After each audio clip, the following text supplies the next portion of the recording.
और आज उसी ज्ञानी के द्वारा अपमान किया जा रहा है वीरों का। क्या आपने सोचा नहीं कि जब मैंने अपने बंदी जनों के द्वारा घोषणा करवाई तो क्या घोषणा अपने वीरों के लिए करवाई थी?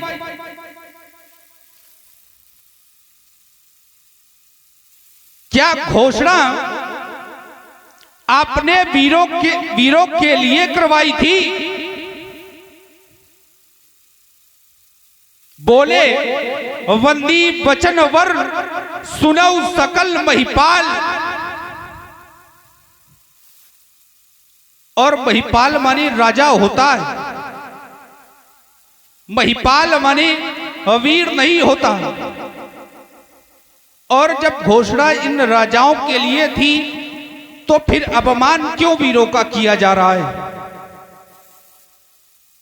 प्रण में आरक्षण लगा हुआ था इन राजाओं के लिए, तो फिर अपमान भी राजाओं का होना चाहिए, ना कि वीरों का। कहते हैं कि अब जनिको माखे भटमारी और वीर विहीन मही मैं जानी। आप कहते हैं कि इस धरती पर कोई वीर शेष नहीं रह गया है, यह वीर भोग्या वसुंधरा और वीरों से शून्य है। अगर आपका कथन है कि यह वीर भोग्या वसुंधरा और वीरों से शून्य है, तो फिर हमारा भी कथन है कि अगर यह वीर भोग्या वसुंधरा यदि वीरों से शून्य है तो वीर न होंगे ये इस धरती पर, तो वीर धरा का क्या होगा? और परदेसी राजा करे राज्य तो फिर भारत मां का क्या होगा? यदि छोटी छोटी सरिता, यदि छोटी छोटी नदियां और नाले पाप थोमेंगे तो फिर उस गंगा मां का क्या होगा? और परदेसी राजा करे राज तो इस भारत मां का क्या होगा?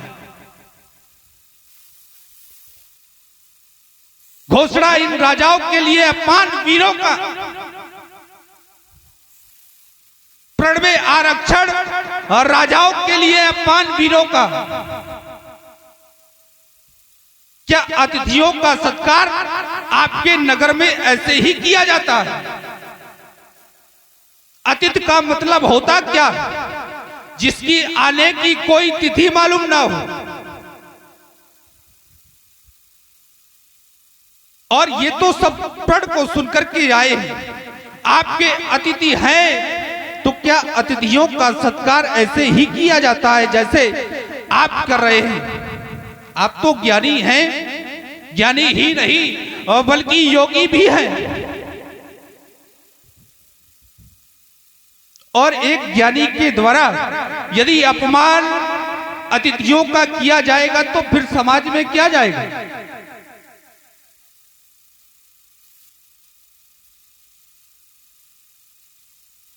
एक बात बता दूं कि सच्चे योद्धा, सच्चे क्षत्रिय यह अपमान नहीं सह सकते हैं। जिनको सुनने की चाह नहीं वह चुप कैसे रह सकते हैं? और रघुवीर राम जी के होते अनुसूचित वाणी कह डाली, या शब्द हृदय में चुपते हैं या पृथ्वी वीरों से खाली। मान त्याग कर कहता हूं कि वीरों की पृथ्वी यह, जिस दिन वीर न होंगे उस रोज न होगी पृथ्वी यह।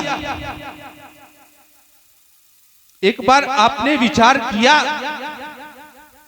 आप कहते हैं कि तजौवास और निज निज गृह जाऊं, क्योंकि लिखा न विधि और वैदेही विबाहु। आपको भली भांति विदित है क्या सीता आपके द्वारा जाई गई है? क्या सीता का जन्म हुआ है? सीता तो धरा से प्रकट है और विधाता उनकी कुंडली बनाता है जिनका जन्म होता है। क्या विधाता सीता की कुंडली बना सकता है? भाई प्रगट कुमारी भूमि विगारी, सीता अजन्मा है। और सीता के लिए तो स्वयं माता पार्वती ने आशीर्वाद दिया है। मन जा हिराचो मिलहि सोबर, सहज सुंदर सावरो। सीता ने तो माता गौरा का पूजन किया था और उन्हें आशीर्वाद प्रदान भी किया था माता गौरा ने। तुनसी सत्य आशीष हमारी, पूजा ही जय मन कामना तुम्हारी। मन जा हिराचो मिलहि सोबर, सहज सुंदर सावरो। यदि आप जैसे योगी, आप जैसे ज्ञानी भगवान के वरदानों पर विश्वास नहीं करेंगे तो यह समाज करेगी।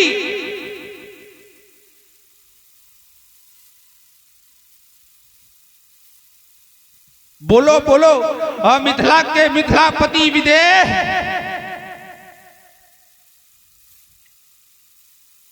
मिल जाए संकेत तुम्हारा तो जाने क्या से क्या कर दूं।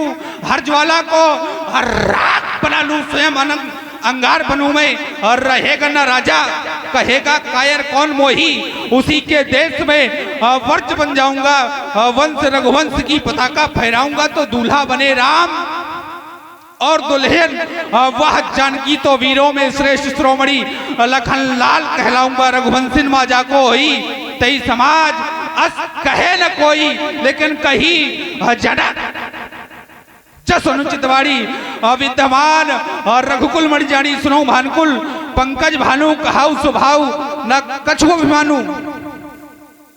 जो तुम्हार अनुशासन पाऊं, कंदुक के ब्रह्मांड उठाऊं। काचे घट जिम डारो फोरी, सकौ मेल मूरख जिम तोरी। तो प्रताप महिमा भगवाना, काबा बापरो पिनाक पुराना। कमललाल जिम चाप चढ़ाऊं, जो जनसत प्रमाण ले जाऊं। धरा धीर तजनी चक्र सो कमाऊं मैं। चंद्र प्रभु दाया की बूढ़े की महिमा बिटाऊं मैं। एती न करो शपथ प्रभु चरणन की। तो वीरों में श्रेष्ठ श्रोमणी लखनलाल न कहलाऊं मैं। तोड़ऊ छत्रक दंड जीवी, तो प्रताप बलनाथ। जो न करो प्रभुपद शपथ, तो कर न धराओ धनुभात धनुभात। लखनी सकोप बचन जे बोले, डगुमगान मई दिग्गज डोले। सकल लोग सब भूप ढिराने, सिए ही हरस जनक सकुचाने। सैन ही रघुपति लखन निवारे, प्रेम समेत निकट बैठारे।